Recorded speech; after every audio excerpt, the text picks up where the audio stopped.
અમારે આ વર્ષો જૂની છે ને પરંપરા રોટલા નાખવાની છે અષાઢ મહિનાના પહેલા સોમવારે. અષાઢ મહિનાનો પહેલો સોમવાર. પછી આ રોટલામાં એવું ઇતિહાસ એવો છે કે દલવાડીને ઘરે રોટલા બને, પછી વાણંદનો દીકરો લેવા આવે, પછી જ્યાં ઘરે સતવારાના ઘરે રોટલા બન્યા હોય એ રોટલા ઢોલનગર સાથે ગામજનો બધા થઈ અને ભમરિયા કૂવા પાસે લઈ જાય. ભમરિયા કૂવા પાસે જઈ અને દરબારનો દીકરો એ રોટલા કૂવામાં પધરાવે. પછી એ રોટલો કઈ દિશામાં જાય છે ને એના પરથી નક્કી થાય વરસાદ કેવો થાય છે. જો ઉગમની સાઈડ રોટલો જાય તો વરસાદ 100% સારો થાય. આથમની બાજુ રોટલો જાય તો વરસાદ નબળો પડે. ગયા વર્ષનો રોટલો જોઈને એવો તારણ નીકળ્યો હતો કે ગયા વર્ષે ઉગમની બાજુ રોટલો ગયો હતો તો વરસાદ 100% સારો થયો હતો. હવે આજે આ રોટલા નાખ્યા પછી વરસાદ કેવો થાય એના ઉપરથી તારણ નીકળે કે રોટલો કઈ દિશામાં જાય. અને આ પરંપરા છે ને છેલ્લા 350 થી 400 વર્ષની છે. એક આમ ગયું હોય, એક આમ ગયું હાલો બોલી નાખો. ચાલુ કરો.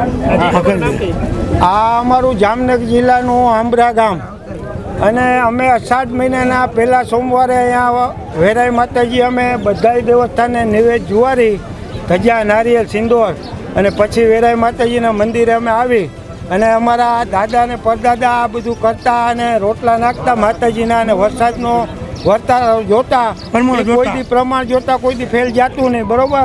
અને અમે વૈજ્ઞાનિક ને તાંત્રિકનું માનતા નથી, માતાજીનું શ્રદ્ધા અને વિશ્વાસથી અમે કામ કરી છીએ અને આખા ગામજનો સર્વે હળી મળી અને સાથે અમે ઉજવણી ઉજવી છીએ અષાઢ મહિનાના પહેલા સોમવારે.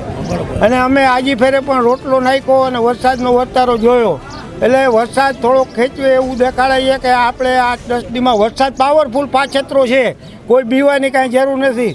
માતાજી અને શ્રદ્ધા અને વિશ્વાસથી માતાજી અમારો કોઈથી બોલ ફેલ ગયો નથી ને જવા પણ નહીં દી, અમને એટલો વિશ્વાસ છે. અને વરસાદ પાછળ નદી નાળા ડેમ છલકાઈ એવો વરસાદ દેખાડે છે, માતાજી પ્રમાણ દેખાડે છે. બાકી સાચી ઈશ્વરની ગતિ નિહારી છે, આમાં કોઈ કાંઈ જાણી થઈ ગયું. અમે બોલીને એટલે માતાજી અમારો બોલ ગામજનો સર્વે ભેગા મળી અને કામ કરી છે તો અમારો બોલ કોઈથી ફેલ જતો નથી.